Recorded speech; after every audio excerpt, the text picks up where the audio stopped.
Bismillahirrahmanirrahim. Assalamualaikum warahmatullahi wabarakatuh. Alhamdulillahirabbil alamin. Pada kesempatan kali ini saya akan menjelaskan mengenai pembelajaran. Pembelajaran adalah proses interaksi peserta didik dengan pendidik dan sumber belajar pada suatu lingkungan belajar.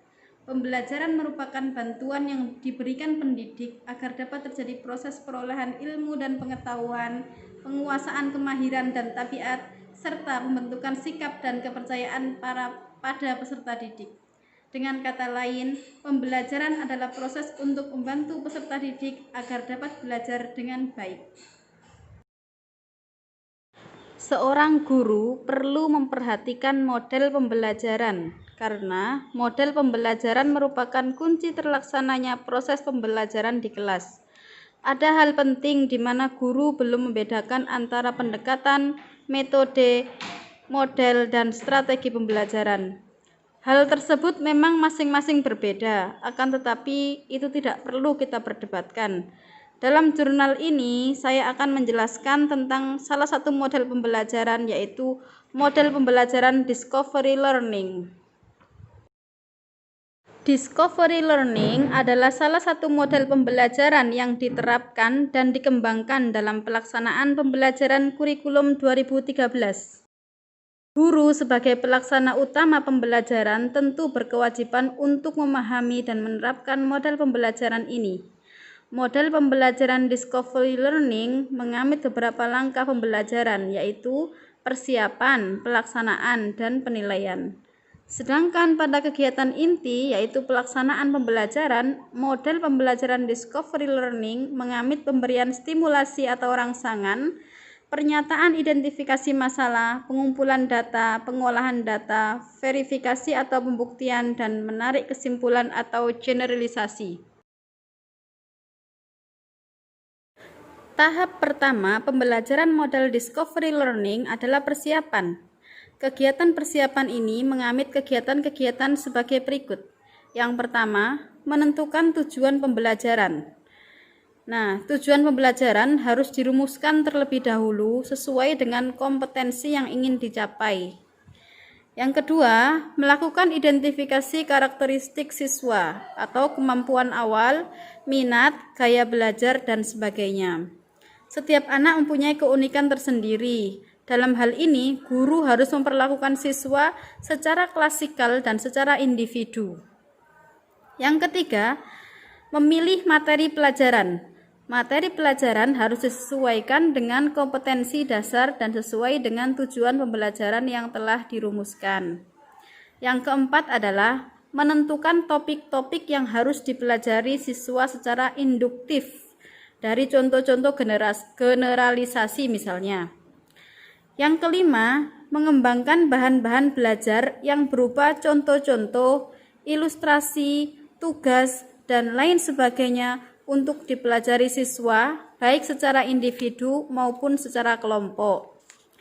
Yang keenam, mengatur topik-topik pembelajaran dari yang sederhana ke kompleks, dari yang konkret ke abstrak, atau dari tahap enaktif, inoktif sampai ke simbolik sesuai dengan tingkat pengembangan siswa dan tingkat kesulitan materi.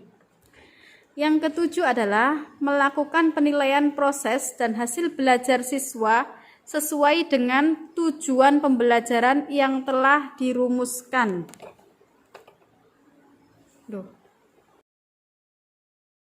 Tahapan dalam pelaksanaan pembelajaran model Discovery Learning adalah yang pertama, stimulasi atau pemberian rangsangan. Pada tahap ini, siswa dihadapkan pada sesuatu yang menimbulkan keingintahuan sehingga merangsang siswa untuk ingin tahu lebih lanjut tentang apa yang akan dipelajari. Guru tidak memberi siswa generalisasi agar siswa mempunyai keinginan untuk mau menyelidiki sendiri baik individu maupun kelompok. Di samping itu, guru dapat memulai kegiatan pembelajaran dengan mengajukan pertanyaan, anjuran membaca buku, dan aktivitas belajar lainnya yang mengarah pada persiapan pemecahan masalah. Stimulasi pada tahap ini berfungsi untuk menyediakan kondisi interaksi belajar yang dapat mengembangkan dan membantu siswa dalam mengeksplorasi bahan. Yang kedua, pembelajaran model discovery learning adalah pernyataan atau identifikasi masalah. Pada kegiatan ini, siswa mempunyai tugas untuk mengidentifikasi masalah-masalah yang muncul untuk dipecahkan. Selanjutnya, siswa memilih satu atau lebih permasalahan yang telah diidentifikasi untuk dibuat rumusan hipotesis jawaban sementara atas pertanyaan masalah. Pada identifikasi ini, para siswa telah dilatih membuat hipotesis baik hipotesis 0 maupun hipotesis 1. Pendekatan ilmiah sangat diterapkan pada kegiatan ini sehingga siswa akan belajar mandiri sesuai dengan hipotesis yang telah dirumuskan.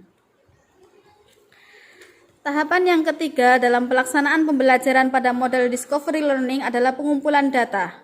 Pada kegiatan ini, siswa melakukan eksplorasi dan mengumpulkan data-data yang dijumpai. Setelah informasi dapat dikumpulkan, siswa dapat membuktikan kebenaran pada hipotesis yang telah dibuat.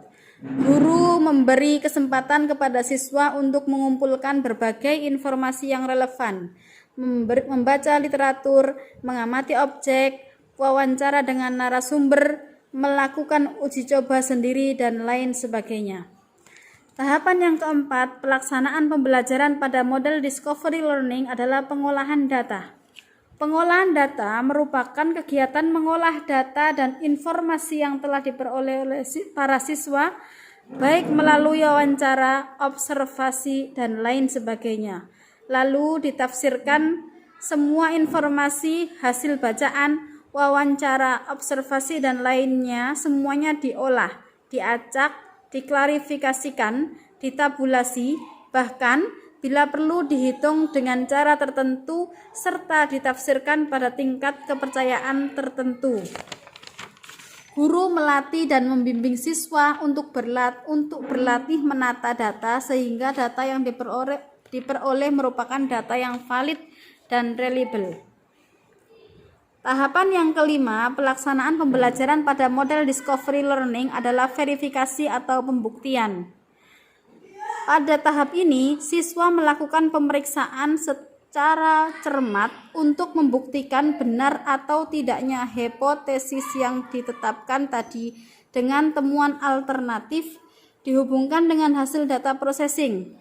Verifikasi bertujuan agar proses belajar akan berjalan dengan baik dan kreatif. Jika guru memberikan kesempatan kepada siswa untuk menemukan suatu konsep, teori, aturan, atau pemahaman melalui contoh-contoh yang ia jumpai dalam kehidupannya, contoh-contoh dalam kehidupan sehari-hari merupakan objek yang dipelajari dan merupakan dokumen yang penting bagi siswa dalam menghubungkan kehidupan nyata dengan teori yang dipelajari di kelas. Tahapan yang terakhir dalam pelaksanaan pembelajaran model discovery learning adalah menarik kesimpulan atau generalisasi. Kegiatan generalisasi atau menarik kesimpulan adalah proses menarik sebuah kesimpulan yang dapat dijadikan prinsip umum dan berlaku untuk semua kejadian atau masalah yang sama. Dengan memperhatikan hasil verifikasi. Berdasarkan hasil verifikasi, maka dirumuskan prinsip-prinsip yang mendasari generalisasi. Setiap siswa atau kelompok akan menghasilkan kesimpulan yang mungkin sama atau sebaliknya. Nah, di sini guru perlu melakukan konfirmasi sehingga perbedaan pendapat dari kelas bisa disatukan dan pemahaman siswa bisa dipadukan.